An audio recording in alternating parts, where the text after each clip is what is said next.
கடந்த ஒரு வாரமா பார்த்துருப்பீங்க, திமுக போன வாரம் வந்து உதயநிதிக்கு வந்து எதுவுமே தெரியல, உதயநிதி வந்து அந்த கட்சியில் இருக்கிற அந்த கட்சி நிர்வாகிகளுக்கே அவருக்கு வந்து தைரியம் இருக்கா, அவரை வந்து அந்த கட்சியில் இருக்க நிர்வாகிகளே வந்து அவரை தலைவராக ஏத்துக்கலன்னு ஒரு வார்த்தை சொல்லிட்டு ஒரு வாரமா வளைச்சு எல்லா திமுக காரங்களும் ஏதாவது ஒரு காரணத்தை கண்டுபிடிச்சு சுத்தி சுத்தி வர்றாங்களே தவிர்த்து இது வரைக்கும் நம்ம கேட்ட கேள்விக்கு விடையில்லை. ஒருத்தர் எப்படி தலைவனாகணும்? இன்னைக்கு தமிழகம் முழுவதும் அண்ணன் விஜய் அவர்களை தேர்ந்தெடுத்து ஒட்டுமொத்த தமிழக மக்கள் அனைவரும் சேர்ந்து முதல்வராகணும்னு நிப்பாட்டிருக்காங்க. தலைவர் இங்கிருந்து உருவாகணும். உங்க கட்சியில நீங்க எல்லாம் பேசுறீங்க, பிறப்பால் ஒருவர் வந்து முதல்வராகவும் முடியாது, பிறப்பால் ஒருவர் தலைவராகவும் முடியாது. நீங்க உங்க தாத்தா இருந்தாரு, சரி, உங்க அப்பா உருவாக்கினார், கடைசி வரைக்கும் உங்க அப்பா ஸ்டாலின் அவர் வந்து தலைவரானாரா? இல்ல. அப்புறம் நேற்றுதான் ஒரு வாரத்துக்கு முன்னாடி வந்து உங்களை தலைவராகினா நீங்க ஆக முடியுமா? எதிர்கட்சி தலைவராகினா எதிர்கட்சி தலைவர் வேலை என்னன்னு கூட தெரிஞ்சுக்கிற அளவுக்கு கூட உதயநிதிக்கு வந்து யோசனையும் இல்லை, சிந்தனையும் இல்லை. ஏன்னா நாங்க முதல்ல வாக்களிக்க கேட்ட வந்தன்னைக்கு எப்படி இருந்தோமோ கடைசி வரைக்கும் அப்படிதான் இருப்போம். இந்த அமைச்சர், எம்எல்ஏ இதெல்லாம் தாண்டி முதல்ல ஒரு வருஷத்துக்கு முன்னாடி 6 மாசம் எப்படி இருந்தோமோ அப்படிதான் கடைசி வரைக்கும் இருப்போம். அதே மாதிரிதான் கடைசி வரைக்கும் இருப்போம்.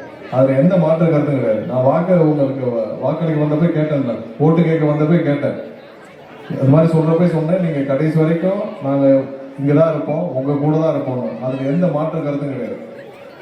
நம்ம திருப்பரங்குன்றத்துல இருக்க எல்லா தொகுதியிலையும் சுத்தி வந்து வாக்கு கேட்டோம். அதே மாதிரிதான் இங்கேயும் வந்து ஒவ்வொரு வீடுகள், நான் எல்லா வீட்டுக்கு வந்திருக்கேன், ஓட்டு கேட்க வரப்ப எல்லா வீட்டுக்கு வந்திருக்கேன். எல்லா வீட்டுக்கு வர்றப்பையும் எல்லாம் சிரிச்ச முகத்தோட அன்னைக்கே வந்து 100% உங்களுக்காக ஓட்டு போடுவோம்னு சொன்ன ஏரியா இது.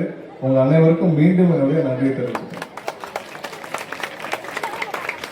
நிறைய பேர் சொல்றாங்க என்கிட்ட வந்து, இல்லைங்க நாங்க முன்னாடிலாம் அமைச்சர் இருந்தாங்க, அதெல்லாம் நமக்கு இல்லை. முன்னாடி அமைச்சர் மூர்த்தி எப்படி இருந்தாரோ, இல்ல முன்னாடி இருந்து எம்எல்ஏ எப்படி இருந்தாரோ, முன்னாடி பாங்க செல்லூர் ராஜுன்னு ஒரு அமைச்சர் இருந்திருப்பாரு, மற்ற அமைச்சர்லாம் இருந்திருப்பாங்க.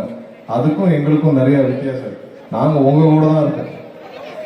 அந்த அமைச்சர் அதெல்லாம் இல்லை, உங்க கூட தான் இருக்கும். நீங்க எல்லாம் வாக்களிச்சுதான் அண்ணன் விஜய் வந்திருக்காரு. அவருக்காக தான் நீங்க வாக்களிச்சீங்க. யாரு பேரும் தெரியாது, எந்த எம்எல்ஏ பேரும் தெரியாது, எதுவும் தெரியாது, எதுவுமே தெரியாம நீங்க வாக்களிச்சீங்க. உங்களுக்காக கடைசி வரைக்கும் பணியாற்றுவோம். இதுக்கு முன்னாடி மாநகராட்சியில நீங்க எல்லாம் பார்த்திருப்பீங்க. இந்த மாநகராட்சியில் இருக்க கவுன்சிலர் யாருக்காவது தெரியுமா? யாரு கவுன்சிலர் என்ன தெரிஞ்சிருக்காரு? 5 வருஷம் முடிய போகுது. ஆனா கவுன்சிலர் கூட்டத்துல, மாமன்ற கூட்டத்துல போனா என்னை பத்தி தான் பேசுறாங்க. ஏன்னா எல்லாருக்கும் நான் 10 கோடி 20 கோடி சம்பாதிச்சுட்டேன்னு சொல்லிட்டேன். நான் பொய்யா சொன்னேன்? உண்மையை தானே சொன்னேன். ஏதாவது ஒரு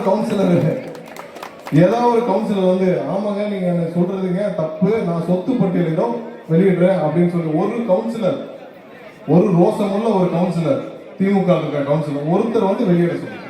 நம்ம தான் சொல்றோம்ல, நீ 10 கோடி 15 கோடி சம்பாதிச்சிட்டீங்க, உங்க மேயர் 300 கோடி சம்பாதிச்சிட்டாங்க, மேயர் கணவர் கைது செய்யப்பட்டாரு, அதுக்கப்புறம் மேயரை மாத்தாங்க, இதெல்லாம் நாங்க சொல்லிட்டோம்ல. அப்ப நீங்க தைரியமா இருந்து சொல்லணும் தானே? அதை சொல்றதுக்கு ஒரு ஆள் கொடுத்துருங்க. அவர் தான் அடுத்த 30-40 வருஷத்திற்கு முதல்வராக இருந்து தமிழகம் முழுவதும் செய்வார். இந்த ரியாக்ஷன்லாம் அடுத்த 2 வருஷத்துக்கு தெரிய ஆரம்பிச்சு. இப்ப வந்து எல்லா இடத்துலயும் ஊழல் இல்லை, எந்த கவர்மெண்ட் ஆபீஸ்லயும் 5 பைசா யாரும் வாங்குறது இல்லை. ஆனா கொஞ்சம் கொஞ்சமா அந்த சிஸ்டம் மாறும். உங்களுக்கு அந்த உணர்வு கொஞ்சம் கொஞ்சமா தெரியும். ஆனால் அதை மாற்றுறதுக்கு தான் முழு நேரமும் பணியாற்றிட்டு இருக்கோம். உங்களுக்காக தான் வேலை பார்த்துட்டு இருக்கோம். கொஞ்சம் டைம் எடுக்கும். மதுரை ஃபுல்லா வந்து நம்ம மாநகராட்சியில தேவையான வேலையெல்லாம் செஞ்சுட்டு இருக்கோம். கழிவுநீர் கால்வாய்கள் ரொம்ப முக்கியம். எல்லா இடத்துலையும் கழிவுநீர்கள் இல்லை, கழிவுநீர் கால்வாய் முக்கியம். அதுக்கு தேவையான அனைத்து ப்ரொபோசலும் ரெடி ஆகிட்டு இருக்கு. சீக்கிரம் அதை எடுப்போம். அதுக்கு 2-3 வருஷம் ஆகும் கழிவுநீர் கால்வாய் நம்ம ஆரம்பிச்சோம்னா முடிக்கிறது. ஆனா கண்டிப்பா அதை ஆரம்பிச்சு முடிப்போம்.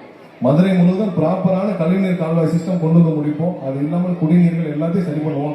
இத்தனை வருஷம் இவங்க எதெல்லாம் செய்யலையோ அனைத்தையும் நம்ம வந்து செஞ்சு முடிப்போம். உங்களுக்காக தான் வேலை பார்ப்போம். எந்த தயக்கம் வேண்டாம், இங்கதான் இருப்போம், உங்க கூட தான் இருப்போம். உங்க அண்ணன் விஜய் அவர்கள், அவர் அங்க சிஎம்மா இருப்பாரு. அவர் என்ன சொல்றாரோ அதை உங்களுக்காக உங்க கூட வந்து நாங்க செஞ்சு 3 மாசத்துக்கு முன்னாடி ஓட்டு கேட்க எப்படி வந்தோம் அப்படிதான் கடைசி வரைக்கும் இருப்போம். அதான் எந்த டிஃபரன்ஸ் வேணாம். உங்களுக்கு என்ன தேவைனாலும் உடனே வந்து கேளுங்க. வெள்ளி சனினாலே நான் இங்கதான் இருப்பேன், தொகுதியில் தான் இருப்பேன். எதுனாலும் நீங்க எங்களுடைய நிர்வாகிகளே சொல்லி இருப்பா, இல்ல நீங்களே சொல்லிடலாம், நீங்களே நேரடியாக வரலாம், எதுனாலும் கூப்பிடுங்க. எந்த பிரச்சனையும் வேண்டாம். இந்த இடத்துல ஏதோ பிரச்சனை இருக்குன்னு சொன்னாங்க, உடனே சொல்லிட்டோம். இந்த ஏரியால பெண்களுக்கு பாதுகாப்பு இல்லாமல் இந்த மாதிரி நிறைய ஒயின் ஷாப்லாம் நிறைய பிரச்சனை இருக்கு, குடிச்சிட்டு இருக்காங்கன்னு சொன்னாங்க. பாதுகாப்பு ஏற்பாடுகளை செய்ய சொல்றது. எந்த பிரச்சனையாக இருந்தாலும் இது உங்க கவர்மெண்ட். நீங்க எல்லாம் ஓட்டு போட்டு செலக்ட் பண்ண கவர்மெண்ட். உங்க அண்ணன் விஜய் தான் முதலமைச்சராக இருக்காரு. அதனால தைரியமா சொல்லுங்க, இது உங்க கவர்மெண்ட். உங்களுக்காக ரியாக்ட் பண்ணலன்னா வேற யாருக்காக ரியாக்ட் பண்ணாது, உங்களுக்காக தான் ரியாக்ட் பண்ணும். நீங்க உங்களுக்கு வேண்டாம்னு என்ன நினைச்சீங்களோ அது வேண்டாம், உங்களுக்கு எது வேணும்னு நினைக்கிறீங்களோ அது வேணும். கொஞ்சம் கொஞ்சமா எல்லா திட்டங்களும் செயல்படுத்த ஆரம்பிக்கும். உங்களுடைய கவர்மெண்ட் எந்த தயக்கமும் இல்லாம வாங்க, இங்க கூட உங்களுக்கு எந்த எந்த கேப்பும் வேணாம். இந்த அமைச்சர் எம்எல்ஏ இதெல்லாம் உங்க கூட தான் இருக்கும். அதனால தயவு செஞ்சு இது உங்க அரசு, உங்களுடைய அண்ணனுடைய அரசு. மீண்டும் உங்க அனைவருக்கும் என்னுடைய நன்றியை தெரிவிச்சுக்கேன். ஏன்னா பசங்க இதுக்கு மேல தாங்க மாட்டாங்க, இதுக்கு மேல எல்லாம் தயாராகி நிற்கிறாங்க. பசங்க இதுக்கு மேல தாங்க மாட்டாங்க. மீண்டும் உங்கள் அனைவருக்கும் என்னுடைய நன்றியை தெரிவித்துக் கொண்டு விடைபெறுகிறேன். நன்றி, வணக்கம்.